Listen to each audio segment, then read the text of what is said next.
오늘 우리에게 주신 하나님의 말씀은 누가복음 11장 5절에서 13절까지의 말씀입니다. 누가복음 11장 5절에서 13절까지의 말씀 우리 앞에 화면 보시고 함께 같이 읽겠습니다. 시작. 또 이르시되 너희 중에 누가 벗이 있는데 밤중에 그에게 가서 말하기를 벗이여 떡 세 덩이를 내게 구워달라. 내 벗이 여행 중에 내게 왔으나 내가 먹일 것이 없노라 하면 그가 안에서 대답하여 이르되 나를 괴롭게 하지 말라. 문이 이미 닫혔고 아이들이 나와 함께 침실에 누웠으니 일어나 내게 줄 수가 없노라 하겠느냐. 내가 너희에게 말하노니 비록 벗됨으로 인하여서는 일어나서 주지 아니할지라도 그 간청함을 인하여 일어나 그 요구대로 주리라. 내가 또 너희에게 이르노니 구하라 그러면 너희에게 주실 것이요 찾으라 그러면 찾아낼 것이요 문을 두드리라 그러면 너희에게 열릴 것이니 구하는 이마다 받을 것이요 찾는 이는 찾아낼 것이요 두드리는 이에게는 열릴 것이니라. 너희 중에 아버지 된 자로서 누가 아들이 생선을 달라 하는데 생선 대신에 뱀을 주며 알을 달라 하는데 전갈을 주겠느냐. 너희가 악할지라도 좋은 것을 자식에게 줄 줄 알거든. 하물며 너희 하늘 아버지께서 구하는 자에게 성령을 주시지 않겠느냐 하시니라. 아멘. 오늘도 함께 예배드린 우리 중앙교회 성도님들 한 분 한 분에게 우리 아버지 하나님의 놀라우신 은혜와 평강이 가득하시기를 주님의 이름으로 축복합니다. 아멘. 우리 옆에 계신 분들께 한번 인사 한번 해볼까요? 우리 하나님 아버지 끝내줍니다. 네. 우리 하나님 아버지 끝내줍니다. 네. 혼자 계신 분들은 혼자 하시면 되겠습니다. 우리 하나님 아버지 끝내줍니다. 여러분 믿으십니까? 아멘. 이렇게 끝내주는 하나님의 아들이요 딸 된 여러분 참 좋으시겠습니다. 네. 우리는 지금 하나님의 자녀로서 결코 포기할 수 없는 반드시 갖추어야만 하는 자녀의 품격에 대해서 함께 말씀을 나누고 있습니다. 제일 먼저 우리는 예의 바름에 대해서 말씀을 나누었습니다. 그리고 지난주에는 아버지를 알아야 한다라는 주제로 말씀을 나눴습니다. 오늘은 그 세 번째로 하나님의 자녀된 우리는 성령을 구하는 자들이 되어야 한다라는 주제로 함께 말씀을 나누고자 합니다. 특별히 오늘은 오순절 마가의 다락방에서 120명의 사람들에게 하나님께서 약속하신 그 성령이 임한 그 성령의 충만함을 경험함을 기념하는 그런 성령 강림주일입니다. 오늘 함께 말씀을 듣고 은혜를 나눌 때 우리 모두 안에 성령님을 더 모시고 싶어지고 그리고 성령 충만함에 대한 그 사모함이 더욱더 간절해지는 이 시간 되기를 간절히 축복합니다. 아멘. 오늘 누가복음 11장 말씀 보시면 오늘 본문 말씀을 보시면 우리에게 가장 눈에 확 들어오는 구절이 있습니다. 9절과 10절입니다. 우리 모두가 다 좋아하는 그런 구절이죠. 내가 또 너희에게 이르노니 구하라 그러면 너희에게 주실 것이요 찾으라 그러면 찾아낼 것이요 문을 두드리라 그러면 너희에게 열릴 것이니 구하는 이마다 받을 것이요 찾는 이는 찾아낼 것이요 두드리는 이에게는 열릴 것이니라. 아멘. 우리는 이 구절을 이해할 때 하나님께 간절히 구하기만 하면 하나님께서 그 기도 제목을 응답하신다라는 차원에서 이 말씀을 많이 쓰고 또 이 말씀에 대해서 많은 말씀을 듣기도 했습니다. 물론 그렇게도 볼 수 있습니다. 그런데 조금 더 밑에까지 말씀을 읽어가 보시면 예수님께서 왜 이런 표현을 쓰셨는지를 조금 더 분명히 알 수 있습니다. 13절 말씀을 다시 한번 보시면 너희가 악할지라도 좋은 것을 자식에게 줄 줄 알거든 하물며 너희 하늘 아버지께서 구하는 자에게 성령을 주시지 않겠느냐 하시니라 했습니다. 누가복음 11장에 보시면 서두에서 예수님은 제자들에게 어떻게 기도해야 한다라고 기도의 방법을 알려주십니다. 그것이 바로 주기도문입니다. 그런데 예수님은 이제 한 걸음 더 나아가셔서 제자들에게 너희가 아버지에게 반드시 구해야 하는 것이 있다. 끝까지 포기하지 말고 구해야 하는 것이 있다라고 말씀하시는데 그것이 바로 성령입니다. 같은 내용을 다루고 있는 마태복음 7장 11절에서는 이 성령이라는 표현 대신 좋은 것이라고 기록되어 있습니다. 그러니까 마태복음 7장과 누가복음 11장을 종합해서 생각해 보면 예수님께서 지금 제자들에게 궁극적으로 하고자 하는 말씀은 너희는 하나님 아버지께 좋은 것, 성령을 구해야 한다라고 말씀하시는 겁니다. 그런데 이 성령을 구할 때 어떻게 구하냐? 그냥 한두 번 해보고 안 되면 말지 이런 식으로 하는 것이 아니라 끝까지 성령을 받기 위해서 아주 끈질기게 매달려야 한다고 말씀하고 있습니다. 이 몇몇 영어 성경을 보시면 구하라, 찾으라, 문을 두드리라 라는 이 말을 keep asking, keep seeking, keep knocking 이렇게 번역을 하고 있습니다. 무슨 말인가요? keep ing, 계속하라는 겁니다. 언제까지요? 주실 때까지요. 언제까지요?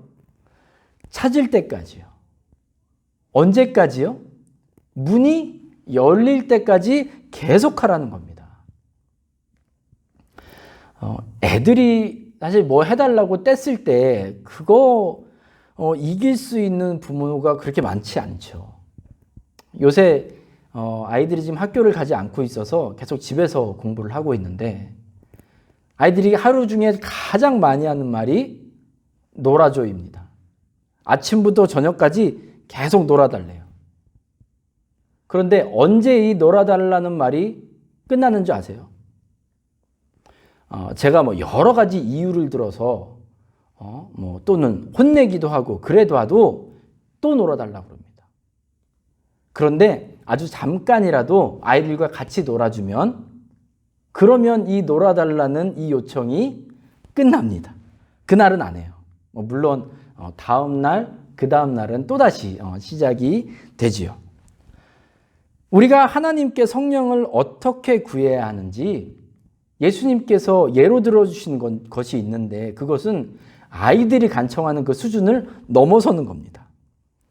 한밤중에 손님이 왔어요.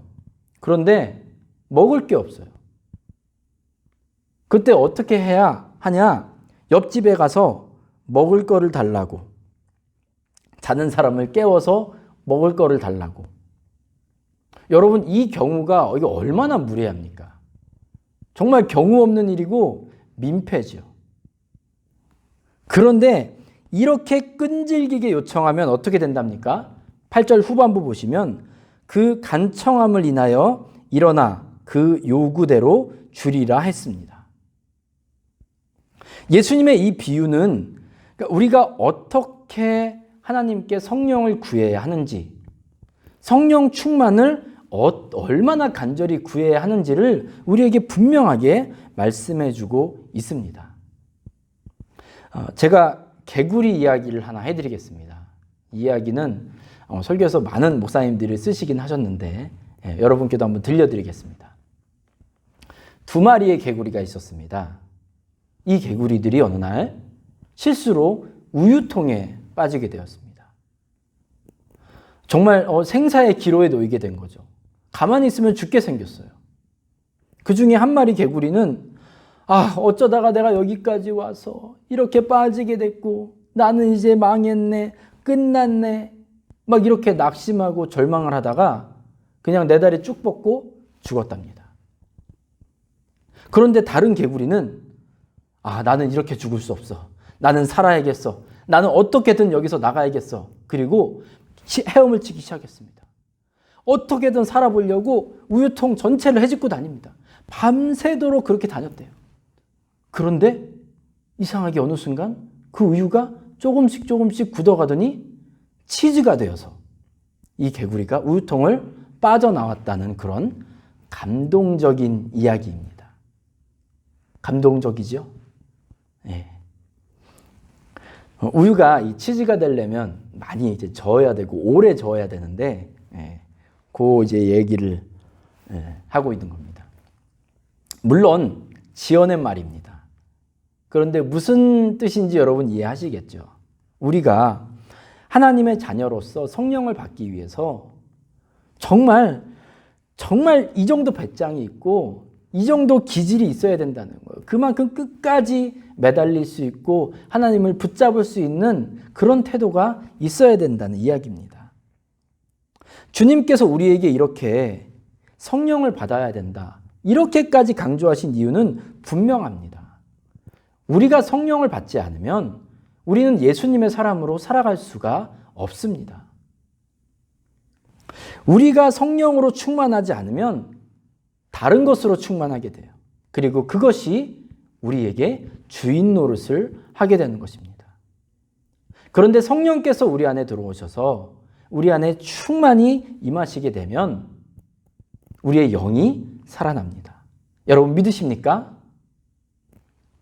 성령께서 우리 안에 계시면서 많은 일들을 하시죠. 일일이 다 나열하기는 어렵겠지만 그 중에 제가 생각할 때 가장 중요한 것 하나를 좀 말씀을 드리자면 성령님은 우리를 깨닫게 해주시는 분입니다. 우리를 깨닫게 해주세요. 요한복음 14장 26절 말씀을 우리가 한번 읽어보도록 하겠습니다. 시작. 보혜사 곧 아버지께서 내 이름으로 보내실 성령, 그가 너희에게 모든 것을 가르치고 내가 너희에게 말한 모든 것을 생각나게 하리라. 아멘.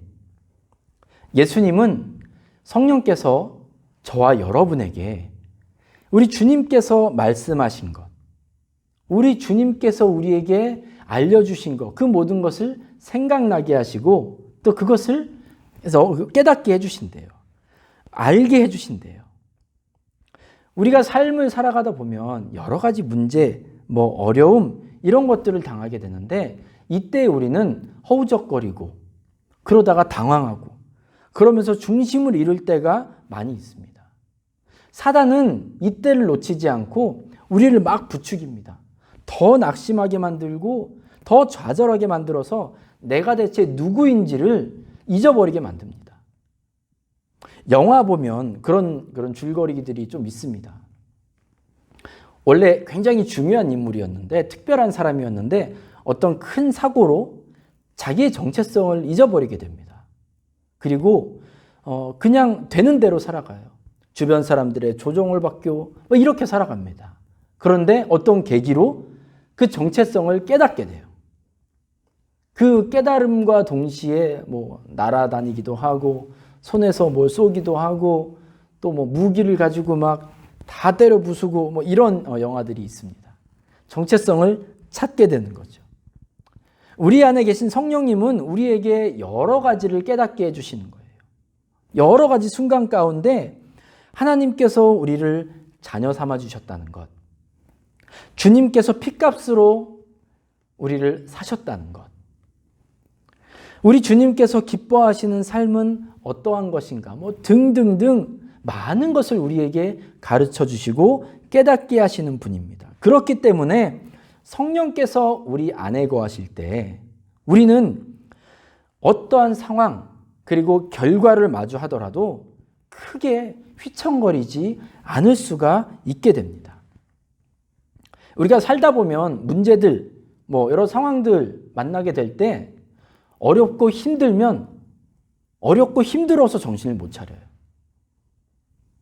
좋고 신나는 일이 막 생기면 너무 좋아서 정신을 못 차리는 경우가 왕왕 있습니다. 이건 신앙의 연수나 직분의 유무나 이런 것과 상관없이 거의 모든 사람들에게 해당되는 이야기입니다. 그런데 그때 성령께서 우리 안에 거하시면서 교만이 차오르는 우리 안에 겸손하신 예수 그리스도를 생각나게 하십니다. 그리고 또 고난 가운데 우리가 있을 때 무너져 있는 우리 속사람에게 참된 소망이신 주님을 깨닫게 해주세요. 또 우리가 외롭고 힘든 순간에 우리와 늘 함께 하시는 그 주님을 깨닫게 해주십니다. 또 혹시 우리가 범죄했을 때 성령께서는 우리 안에 거룩한 찔림을 통하여 우리가 그 죄에서 벗어날 수 있게끔, 회개하게끔 우리에게 가르쳐 주십니다. 성령님께서 우리를 깨닫게 하시고 또 우리를 가르치시는 이 은혜는 세상의 지혜, 또 사람들이 해줄 수 있는 그런 권면, 이런 것과는 전혀 차원이 다른 것입니다. 고린도전서 2장 10절 말씀 보시면 성령은 모든 것, 곧 하나님의 깊은 것까지 통달하시느니라 했습니다. 그렇기 때문에 이 성령님은 우리를 누구보다도 깊이 이해하시고 우리를 완전히 아시는 분이에요. 그래서 이 정확한 알을 통해서 우리가 어떤 상황 가운데 있더라도 우리에게 필요한 깨달음을 주십니다. 우리에게 적절한 가르침을 주시는 분이 바로 성령님입니다. 이렇게 성령님은 저와 여러분에게 너무 좋은 분이고 반드시 필요한 분이기에 우리는 우유를 치즈로 만들었던 그 개구리와 같은 그 열심을 가지고 하나님 앞에 열심히 매달려서 우리가 성령으로 충만할 수 있기를 간절히 축원합니다. 그런데 이렇게 좋은 성령을 받았는데 우리에게 전혀 예상치 못한 그런 문제들이 생기기도 합니다. 여러분 보통 성령님 하면 어떤 게 제일 먼저 떠오르세요? 한국의 이 한 빅데이터 분석 기관에서 7, 8년간 7억 건의 소셜미디어를 분석했대요. 그런데 무섭다라는 말이 있으면 그 연관되는 단어로 1위가 엄마랍니다. 그러니까 엄마와 무섭다는 게 같은 글 안에 굉장히 많이 사용이 됐나 봐요. 그렇기 때문에 한국 사람들에게, 젊은 사람들이겠죠. 엄마 하면 무서운 존재로 지금 이해가 되고 있다는 겁니다. 마찬가지로 우리가 성령 할 때 어떤 것이 제일 먼저 떠오릅니까? 은사 아니겠습니까?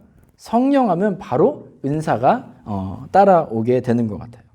성령께서 우리에게 주시는, 선물로 주시는 이 은사. 그런데 교회 안에서나 우리들 안에서 이 은사를 받고 또 이 은사를 사용함에 있어서 적지 않은 문제가 생깁니다. 우선 은사에는 어떤 것들이 있는지 한번 살펴보도록 하겠습니다. 바울은 로마서 12장, 고린도전서 12장, 그리고 에베소서 4장에서 은사에는 어떤 것들이 있는지를 쭉 나열하고 있습니다. 간단하게 살펴보면 고린도전서 12장에는 9가지 은사를 말씀하고 있습니다. 지혜, 지식, 믿음, 병고침, 능력행함, 예언, 영분별, 방언과 통역의 은사가 언급되어 있습니다. 로마서 12장에 보시면 7가지가 나옵니다. 섬김, 가르침, 위로, 구제, 다스림, 긍휼을 베품, 그리고 사랑이 나옵니다. 에베소서 4장에는 은사에 따라 직분으로서 사도, 선지자, 복음 전하는 자, 목사와 교사가 있다고 말합니다. 여러분, 성경에서 이렇게 말씀하고 있는 이 은사들 중에서 만약 우리가 선택할 수 있다면 여러분 어떤 거를 선택하시겠습니까? 여기 이제 앞에 있는 것들을 보시고 전부는 아니더라도 한 3가지를 우리가 선택할 수 있다, 고를 수 있다 하면 여러분 어떤 거 하시겠어요? 물론 고른다고 그것이 우리 것이 되는 건 아니지만 가정으로 말씀드리는 겁니다. 한번 생각해 보십시오. 제가 일반적인 관점에서 사람들이 가장 많이 끌리는 그런 은사를 골라본다면 아마 병고침, 그리고 능력행함, 방언이나 예언, 아마 이 정도가 되지 않을까 싶습니다. 왜 그럴까요? 이러한 병고침, 능력행함, 방언, 예언 이런 은사는 사람들의 이목을 잘 끌게 되죠. 그리고 이 은사가 드러났을 때 많은 사람들에게 큰 영향을 끼칠 수 있게 됩니다. 우리가 담백하게 생각했을 때 여기 나오는 은사들 중에서 섬김이나 위로 이것을 우리가 행했을 때 은사로서 주변에서 사람들이 와, 하나님이 살아계시는군요. 제가 예수 그리스도를 믿겠습니다. 라고 말하는 사람이 몇 명 정도 있을까요? 그럼 반대로 병을 고치고 능력을 행하고 이럴 때 이런 것과 함께 여러분 하나님이 여러분의 창조주가 되십니다. 여러분 예수 그리스도를 믿으십시오. 그러면 사람들이 아마 아멘 하고 몰려들 겁니다. 그렇죠? 이렇게 본다면 이 여러 은사들 중에서 우리 관점에서는 더 영향력이 큰 혹은 또 더 중요한 그런 어떤 은사들의 순위를 매길 수 있지 않을까 이런 생각을 해보기도 합니다. 그런데 이런 생각을 한 사람들이 있었습니다. 그들은 바로 고린도 교회의 성도들이었습니다. 사도 바울이 이렇게 여러 은사들을 언급했다는 것은 당시 초대교회에 이런 여러 은사들이 실제로 존재했다는 것을 알려주고 있습니다. 그런데 이 다양한 이 은사를 받은 사람들 사이에서 분쟁이 또 생겼습니다. 그 분쟁의 주제는 무언가 하니 어떤 은사가 더 영적으로 고귀한 것이고 수준이 높은 것인가 하는 것입니다. 고린도전서 14장을 읽어보시면 고린도 교회에서는 아마도 방언과 예언을 다른 은사들에 비해서 더 차원이 높고 더 영적인 것으로 그렇게 생각했던 것 같습니다. 이 워낙 고린도 교회 자체가 신비한 것에 대해서 그런 체험에 대해서 관심이 많은 곳이었기도 했고 오늘 바울이 14장에서 방언과 예언에 대해서 특별히 집중적으로 많은 언급을 하고 있는 걸로 봐서 그러한 컨텍스트가 있었음을 미루어 짐작할 수 있습니다. 그런데 우리가 살펴봤듯이 바울이 지금 이렇게 여러 은사를 나열한 이유는 이 은사에 대해서 순위를 매기고 경중을 따지려고 한 것이 아닙니다. 바울이 고린도전서 12장, 13장, 14장에 걸쳐서 말하고자 하는 것이 두 가지가 있는데 우선 은사는 하나님께서 주신 것이기 때문에 그 자체로 귀하다는 겁니다. 그 자체로 중요하다는 거예요. 우리가 어떤 은사를 받았느냐가 다를 뿐이지 그 은사를 놓고 어떠한 것이 중요하고 어떠한 것은 더 거룩하고 더 능력이 있고 이런 식으로 나눌 수 없다는 거예요. 하나님께서 이유가 있어서 우리에게 은사를 주셨습니다. 당신의 목적을 가지고 은사를 주셨단 말이에요. 그런데 우리 인간이 하나님의 뜻과 그 계획과 목적을 우리 멋대로 판단하는 것, 저는 이렇게 되면 안 된다고 생각합니다. 그런데 고린도 교회에서는 아까도 말씀드렸다시피 주변에서 주목받지 못하는 그런 은사, 섬김, 위로, 구제, 사랑, 아마 이런 은사를 받은 사람들은 매우 무시했던 모양이에요. 어쩌면 이거는 은사로 치지도 않았을지도 모릅니다. 그리고 사람들에게 놀라움을 주는 어떤 방언, 예언 여기에 대해서는 상당히 존중하고 그리고 이 은사를 받은 사람들은 매우 영적으로 수준이 높은 사람으로 대우한 것으로 우리가 이해를 할 수 있죠. 여기에 대해서 바울은 그러면 안 된다고 이야기합니다. 우리가 은사를 이야기할 때 은사가 여러 가지가 있기 때문에 다양하다라는 표현을 쓰기도 하는데 저는 이 다양하다는 표현은 부족하다고 생각합니다. 다양하다고 이야기할 것이 아니라 그냥 은사는 그 자체로 귀한 것이고 중요한 것이다. 더 이상, 더 이하도 말할 수가 없을 것 같아요. 여기에 대해서 바울이 좀 이해를 돕기 위해서 은사가 그 자체로 귀하다, 중요하다라는 그 의미를 이해를 돕기 위해서 고린도전서 12장에서는 우리의 몸의 지체를 가지고 비유를 해주고 있습니다. 우리 몸 중에 어디 하나 중요하지 않은 것이 있습니까? 뭐 하나라도 없으면 큰일 나지 않습니까? 다 건강해야죠. 다 멀쩡해야죠. 그러니까 이를 통해서 사도 바울은 은사에는 더 중요한 것, 뭐 덜 중요한 것, 높고 낮음 이런 식의 나눔은 아무 의미가 없는 것이고 그거는 그냥 시간 낭비, 에너지 낭비라고 지금 분명히 말하고 있습니다.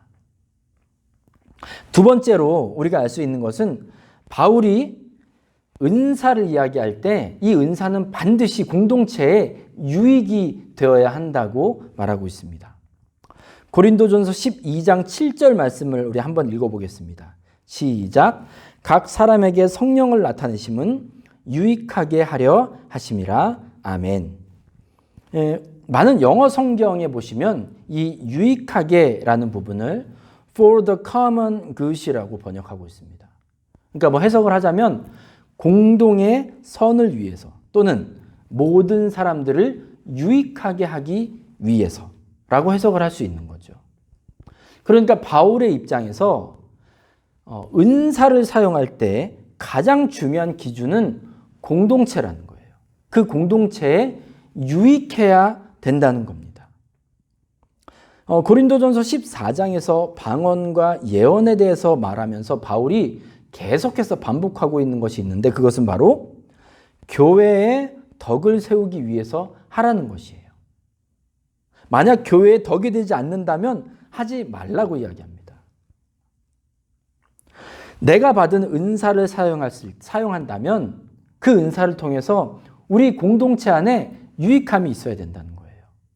우리의 예배가 더욱더 풍성해져야 된다는 겁니다. 성도들의 신앙생활이 막 즐거워져야 된다는 거예요. 그래서 바울은 고린도전서 13장에 사랑에 대해서 역설을 하고 있습니다. 이게 우리가 무엇을 하든지 간에 어떤 은사를 사용하든지 간에 사랑이 반드시 동반되어야 한다는 거지요. 그런 면에서 고린도전서 12장, 13장, 14장은 하나의 맥락으로 우리가 읽어볼 수 있습니다. 그것은 바로 은사와 사랑은 불가분의 관계라는 겁니다. 뗄래야 뗄 수가 없다는 거예요. 그런데 이 은사를 받은 사람들 중에서는 내가 받은 은사는 마치 내 것으로, 그러니까 개인의 소유물처럼 여기는 사람이 있습니다. 또 이 은사를 체험함에 있어서 어떤 신비함, 그리고 설명할 수 없는 이런 것들에 대해서 너무 집중하는 사람들도 있습니다. 모두 다 위험한 부류의 사람들입니다. 하나님께서 주신 은사는 반드시 교회와 성도들에게 유익한 것이어야 함을 여러분 기억하시기 바랍니다. 공동의 덕을 세우기 위함이어야 함을 여러분 기억하시기 바라요. 내가 은사를 받아서 사용했는데 공동체 안에 만약 상처가 생긴다면, 내가 은사를 사용했을 때 우리 공동체의 하나됨이 무너지는 일이 발생한다면, 또 내가 은사를 사용했을 때 그 은사에 대한 영광이 나에게 집중된다면 그 모든 것들은 내가 지금 은사를 잘못 사용하고 있다는 것에 신호가 되는 것입니다. 그렇다면 우리는 이제 이 은사를 놓고 하나님께 여쭤봐야 됩니다. 하나님, 이 은사가 하나님께서 주신 것이 맞습니까? 하나님, 제가 지금 이 은사를 바르게 사용하고 있습니까? 이렇게 점검을 해야 합니다.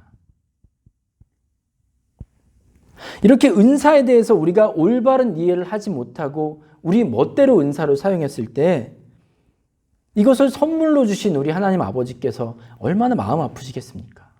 혹시 내가 은사를 괜히 줬나? 이런 생각 하시진 않을까요? 자, 이렇게 교회가 은사 때문에 시끄럽고 문제가 커지고 이러면 보통은 정말 꼴도 보기 싫죠. 그럼 어떻게 이제 이 문제를 정리를 해야 되지 않겠습니까?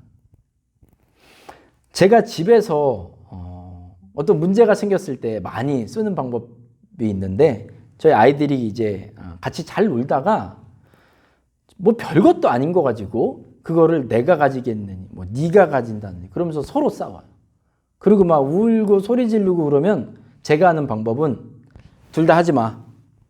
아무도 갖지 마. 놀지 마. 이겁니다. 자녀들이 싸우는 게 보기가 싫어요. 그래서 저는 둘 다 하지 마 이럽니다.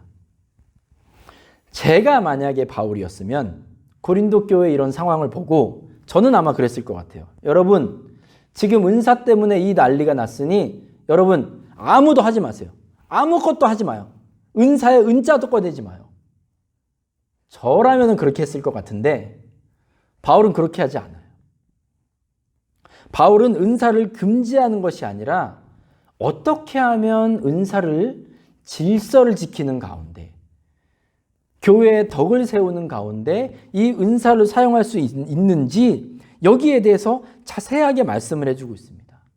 방언을 할 때는 이렇게, 예언은 이렇게 차례와 질서를 지키면서 공동체를 위하여, 공동체의 유익을 위하여 하라고 그렇게 말을 해주고 있습니다.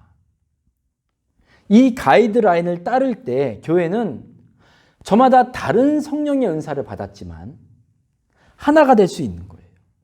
건강함을 유지할 수 있는 겁니다. 그래서 바울은 고린도전서 14장 40절 말씀 보시면 이렇게 말씀합니다. 그런즉 내 형제들아 예언하기를 사모하며 방언 말하기를 금하지 말라.